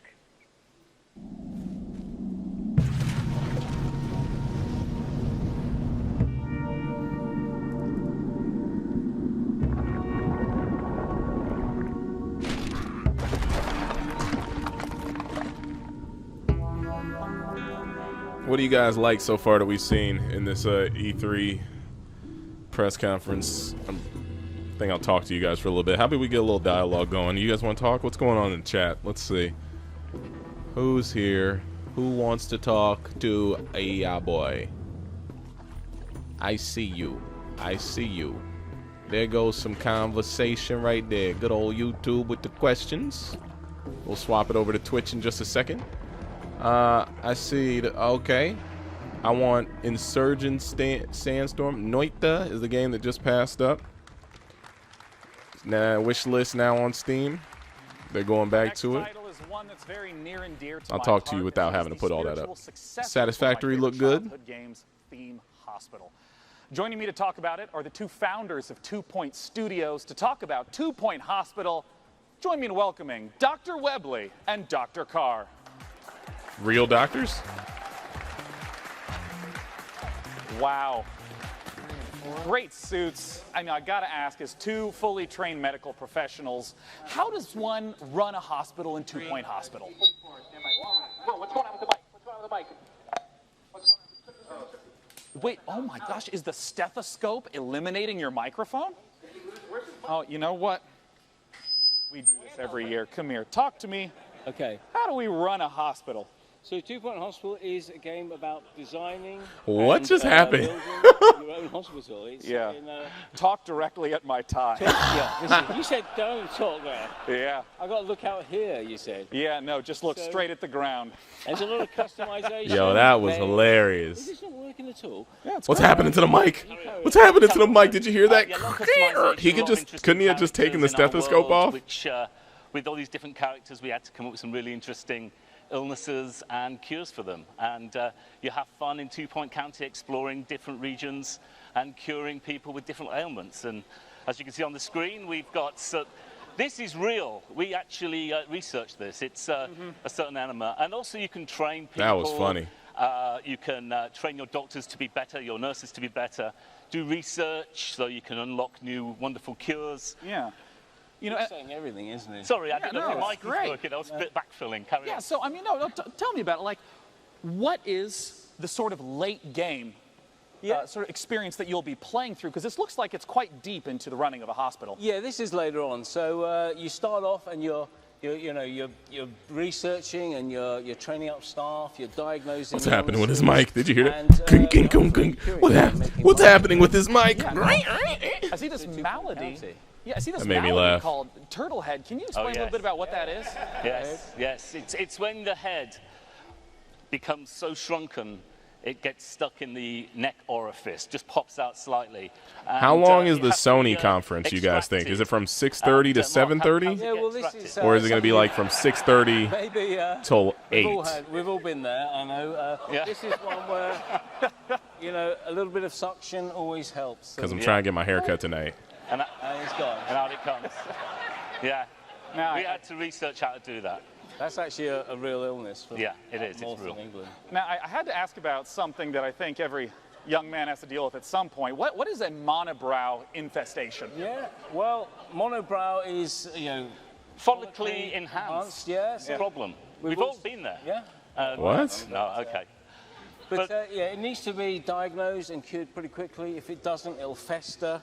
And you might shed a monobrow. What is that? In fact, it will actually leave the body, and it needs to be got rid of before the health inspectors arrive. It looks like the monobrows are multiplying in the hospital. They breed they're big breeders. The monobrows. They like monobeasts. They like dirty places. Disgusting. So you've got to keep your hospital clean and well maintained. Yeah. Otherwise, they're going to breed. You'll have a trouble. I want to ask about sort of how the game evolves over time, because this reminds me of that game YouTuber's Life. How does the experience of running a hospital change the good old days. As the game goes on? Yeah, so once you've started your first hospital, it's a pretty simple affair, and then you move on through 2 Point County. There's different regions. There's a cold region. There's warm regions with contagious diseases. And, there's poor regions, there's rich regions. Well. Yeah. So we've got volcanoes. Yeah. We've got all sorts of wonderful, weird effects can happen in different parts of the world. So you might struggle to manage your hospital empire because a volcano went off nearby. Yeah, it's about spinning plates, isn't it? You've got everything set up nicely, and then something happens. Thrown at you. So. Well, I'd love to know more information about when 2 Point Hospital is coming out. Well, we're coming out fall. And you can check us out by going onto our Steam page and hopefully wish listing. Yeah. And we're coming later in the year. We're told to say that. No. What? You got a mic. I'm personally He's like, we really were told to say that. Thanks so much for joining me, Doctor and Doctor. Thank you. Talk about 2 Point Hospital. Now, our second Battle Royale game of the afternoon takes a fantasy RPG-esque bent, and you may have even seen it getting streamed on Twitch in the previous week. Let's take a look at Hi-Rez's Realm Royale. Oh, I forgot about this. This is the one that people are playing right now. I seen Indica play this.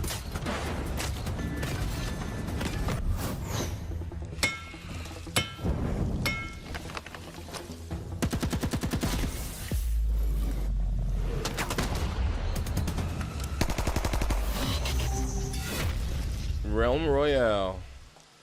Make a Ninja Turtles Royale. To talk about Realm Royale is the executive producer at Hi-Rez Studios. It's Rory Newbrough, aka Dry Bear. Mr. Dry Bear, what separates Realm Royale from other types of battle royale games in the genre? It's a good question. So before you go up into the air to determine where you land on the map, you'll actually choose from a list of fantasy classes like mage or hunter or assassin and specify a unique play style before you land.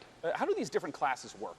So the engineer will be more about bunkering down, putting up shields, putting down turrets. The assassin will get behind the lines using stealth, use a sniper rifle to take out targets. And the warrior will just jump in there throwing axes and being crazy. And, you know, in some of the streams that I've watched, it also seemed like there were abilities, not just the I think you guys can hear my vacuum in the background, how sorry. the ability mechanics work? Once you choose a class, it'll come with a set of abilities, and you'll actually be upgrading these during the match, but it specifies your play style. And so as you're looting, abilities as well as armor and weapons will come out of the chest. Okay. You'll start equipping that and determining the play style you want, and so you can just really specify.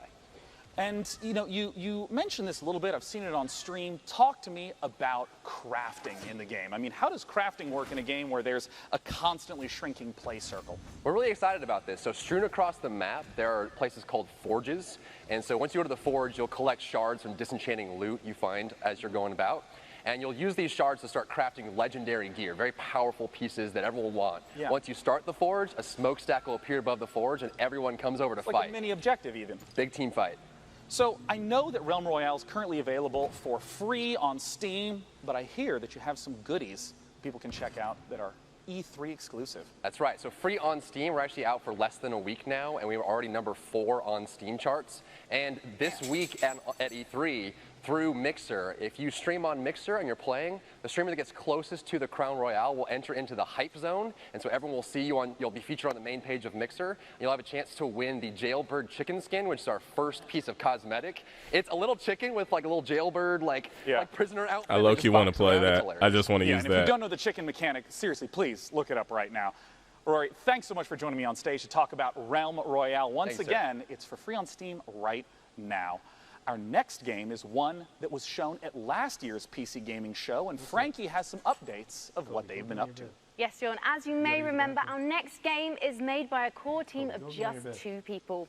It's called Ooblets, and it's a farming and creature collecting indie inspired by Pokemon, Harvest Moon, The dog and won't get on the Crossing. bed.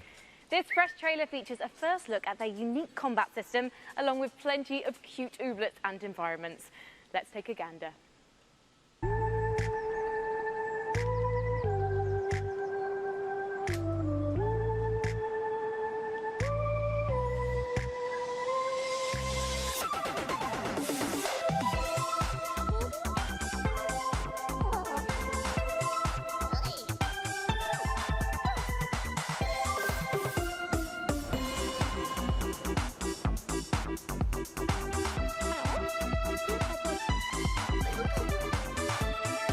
Okay. Okay, I like this.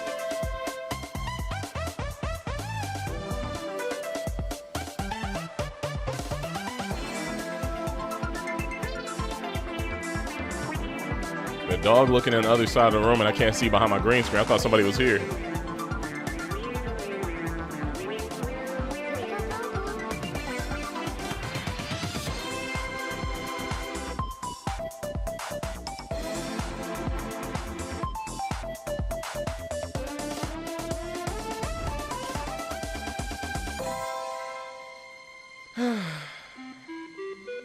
Ooblets coming to PC and Xbox One. Now, it wouldn't be a PC gaming show without a dash of strategy, which is why I'm delighted that we get the chance to share with you the next. Yo, this in is the a Anno long series. Let's take a look. PC at to not. Anno You don't need to be this long, bro. Maybe I'm being disrespectful, but is this the next Assassins?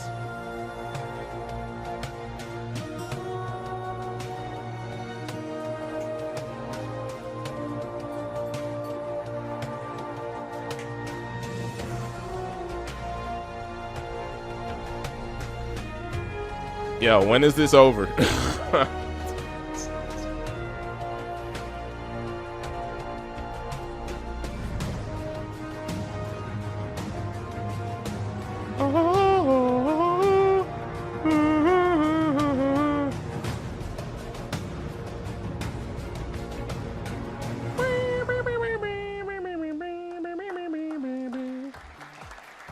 Joining me on the stage to talk about it is the executive producer, Burkhard Rathheiser, and community developer, Bastian Thun.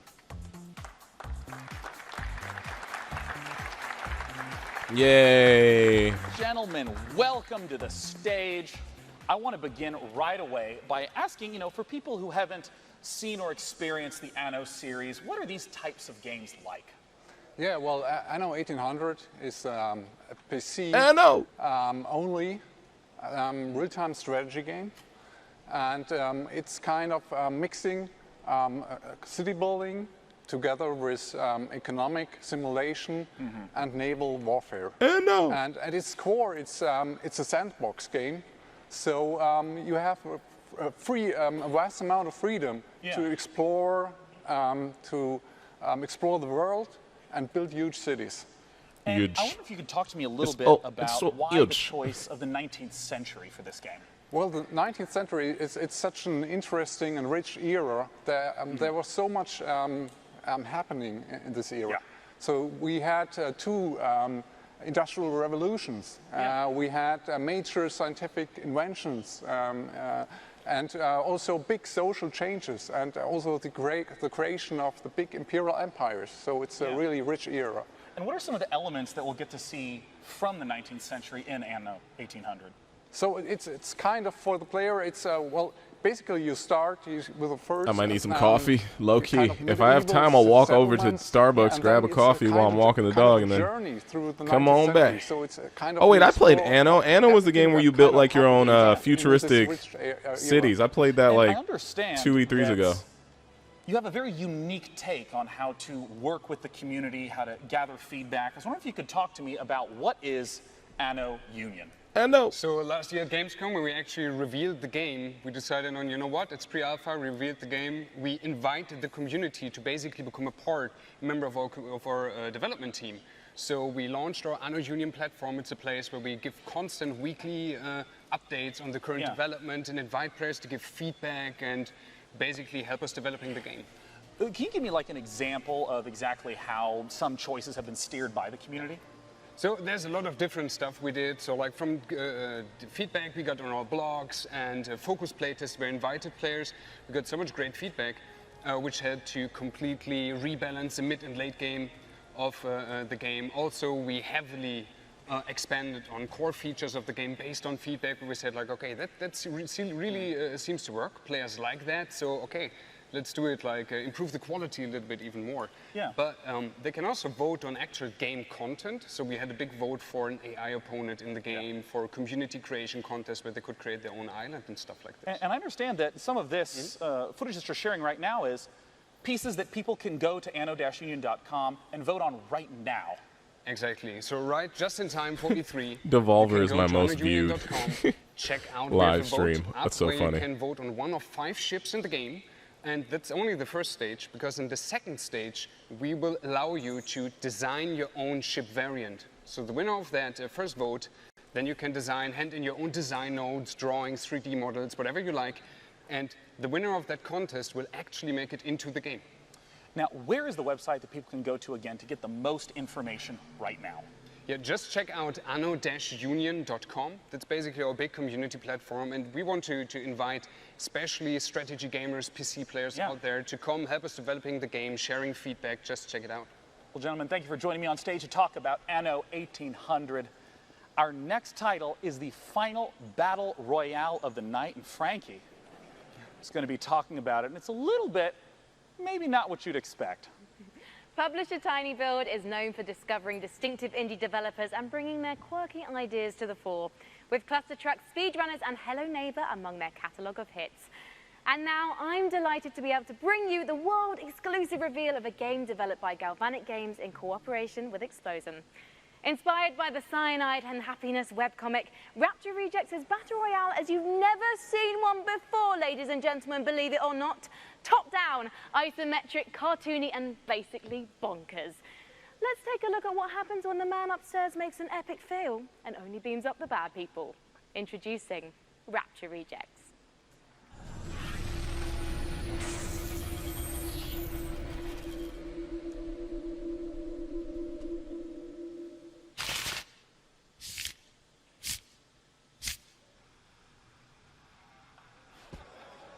Dear God, every day I strive to be closer to your light. I pray that when Judgment Day, that most holiest of days, comes upon us, when you bring all the good people to heaven, that I may live in eternal glory by your side. Amen.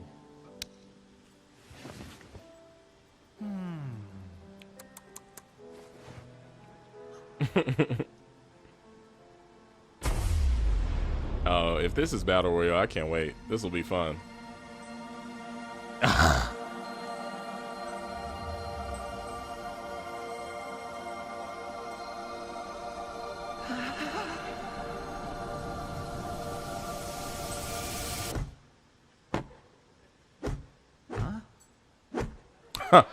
Of all the people, it's taking his room. Thanks, brah. What? Rapture Rejects.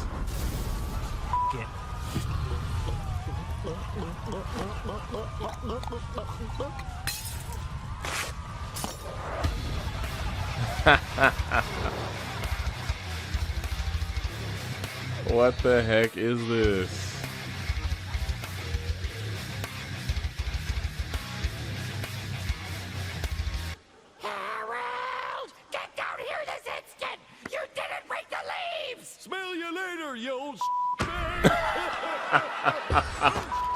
Oh no. Oh. That's funny.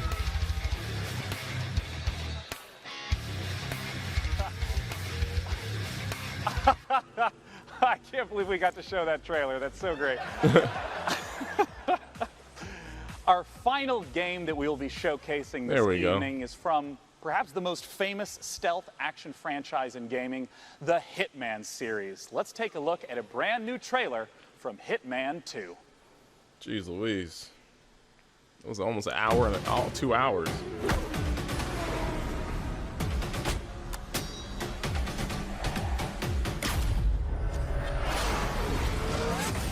Welcome to Miami, 47. The innovation race is on its last day, and it is down to the wire. The Providence defectors are Robert and Sierra Knox. A day of high-octane thrills and two very public targets. That boy Hitman on his Jason Statham. Alright, let's do it. No problem. Sorry, Robert.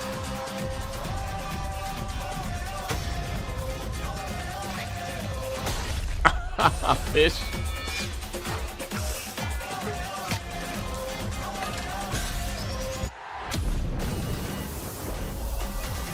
Wow. That's tight. Oh man, that's funny. I'm gonna be playing Hitman 2 tomorrow at their booth, whatnot. I think I'm gonna be streaming it at WB's booth, so I'll give you guys more details about that. Follow me on social media. Joining me to talk about Hitman 2 is game director from IO Interactive, Jacob Mickelson. Join me up here, Jacob. Come on out, we gotta talk assassination. Hey, Sean. Welcome, Jacob. Thanks for joining me. I mean, right away, tell me, what is Agent 47 doing in Miami? Well, he's there to pay a visit to Sharon Robert Knox, who are part of the Kronstadt Empire. And yeah, we all know how that ends, right? Well, given that it's a Hitman game, I have some hints. And, you know, I always felt like in the Hitman games, the environment was so critical, trying to study and trying to understand it. What are some of the elements in Miami that will show up in Hitman 2? Yeah, well, absolutely. Miami is, I think it's one of the biggest events we've ever created in the game. And in Miami, we have, of course, the race as the centerpiece. Yeah. But being this super high detailed sandbox, we also go to great lengths to actually create all the surrounding bits and pieces, like you have here, backstage area. Of course, we also have that in Miami. So pits and paddocks, there's an emergency room, and so on. So all the facilities needed in order for you to kind of make your own way through the mission and take advantage of the locations and all the different disguises and items you stumble upon as you move in closer to your targets. And in terms of the mechanics, I know that there's going to be a lot of the familiar feels, but what are some of the brand new mechanics that are in Hitman? Yeah, some of the new stuff is, for instance, the crowds we saw here in Miami. First of all, there's more than ever. Yeah, we're close to 2,000 people now in the scenes. And on top of that, we also introduced a new crowd mechanic where you can dip into the crowd if you get in trouble. So as long as they are not fleeing or running away, then they're there for you to hide in, so in case you get chased by guards. Another new thing is the picture-in-picture mechanic where you get information about what's going on other places in the level. So if you're setting up traps and stuff like that, you can kind of keep track of where the important characters are. And last but not least, we have the fan favorite, which is the sniper briefcase is back. But this time it's not only for sniper rifles, it's also for all the other things you want to carry around kind of without causing too much attention to yourself. And I want to ask about some of the weapons and the disguises that have been showing up throughout these trailers. Yeah, we go to great lengths. I think the theme of this showing is going to be the fish. It's really it's a studio favorite. The fish. We're having a lot of laughs at that, right? And then, of course, you just saw it in the kitchen as a frying pan. So we all know the kitchen is the most dangerous room in your house, right? Yeah, so, yeah, of course. Also counts in Hitman. And I want to ask about some of my favorite content from Hitman, things like elusive targets, limited time events. Will those be making a comeback? Absolutely. So there's still going to be escalations for you to kind of challenge the game in many different ways. There's going to be challenge packs, again, new challenge for you. And then, of course, the elusive targets that pop up for a short period of time only.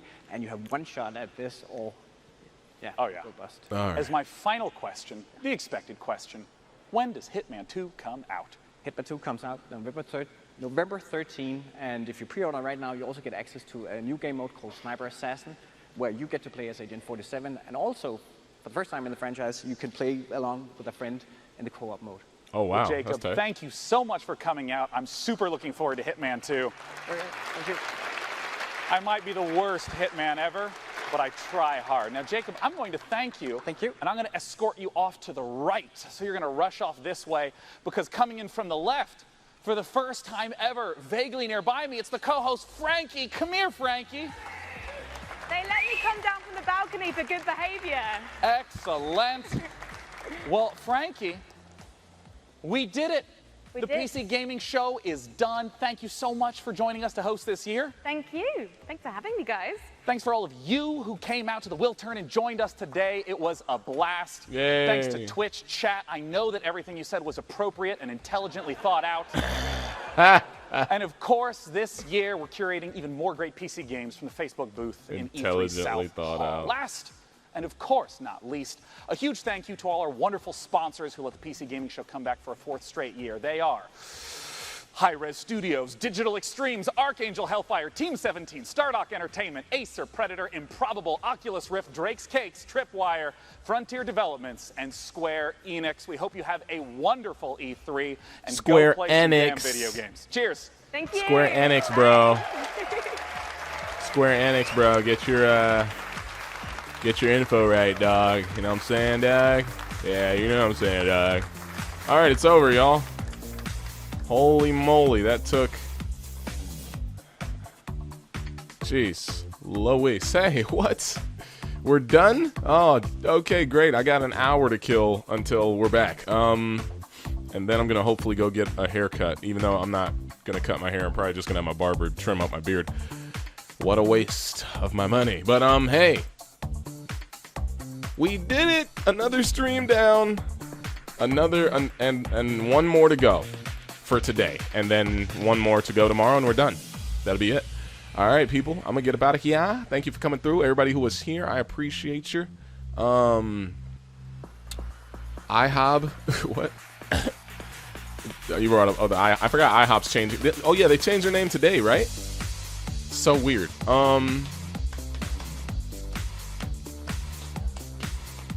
Almighty G, Jonathan Carcamo, Tyrese Hawkins, Go727272, Royale Yado, what's up? Carlingtons, Fruit Snack, what's good? Sasutomato, Mexican Ninja, Yeebiz, Dahami, K didn't do it. What's up, y'all? Adam A, Phoenix, we will be back, y'all, in literally, you guys, 60, 70 minutes? Yeah. Yeah. Sony conference is at 6 p.m. Pacific Standard Time. That is 9 p.m.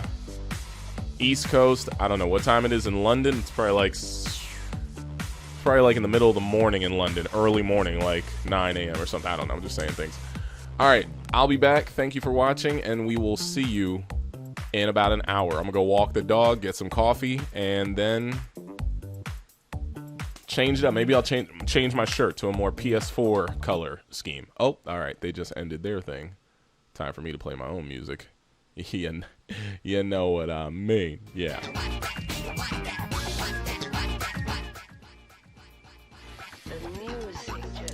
All right, but yeah. All right, y'all. I'm going to get out of here. I'll be back in... How long? Whoa, not settings. Sorry, I think I'm lagging my own stream. Yeah, be back at 6. I guess that's it. See you later, AGP, Mystery, and the rest of you. Thank you for the subs during this stream. I appreciate it. We're moving right along almost to our next sub goal, so thank you. Maybe we can set up sub goals on our future streams on Twitch. And those of you on YouTube, be sure to hit that subscribe button and follow and grow the channel as we continue these streams. All right, I'm out of here. Been good. I'm gonna go. Later. Back that ish, homie.